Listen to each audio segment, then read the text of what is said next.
Бев мажена за офицер. Животот го поминував на висока нога. Секогаш бевме на некои собири и забави, но сега имам потреба некој да ми ја подаде чашата со вода. Бев дипломат. Во животот имав достигнато многу работи. Сега сум само обичен старец и сакам мирно да ја поминам старост. Живее во Хрватска. Живот покрај море и сите убавени. Но животот никогаш не можеш да знаеш каде ќе завршиш. Се омажив за македонец и се преселив да живеем овде.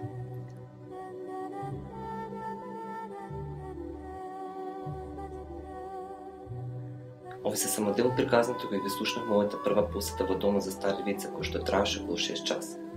И сега кога зборам пред очи ја гледам јасно таа слика, затоа што во тој момент моите чувства и емоции беа се повеќе и повеќе измешани.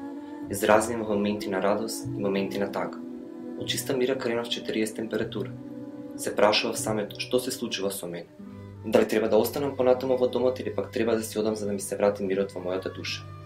Се додека си го поставав тоа прашање, понатаму седев и ги гледав старите лица како комуницираат, како си помагаат еден со друг и како заеднички ја споделуваат радоста, тагата и случките од нивниот живот. Тогаш имав само 21 година.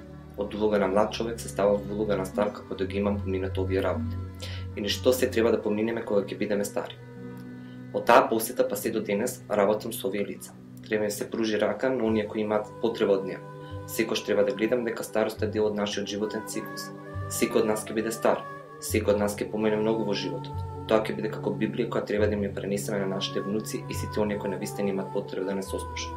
Секој од нас се родил за да исполни својата мисија. Кога вистински ќе се препознаа, тогаш давате се од себе како најдобро да ја реализирате.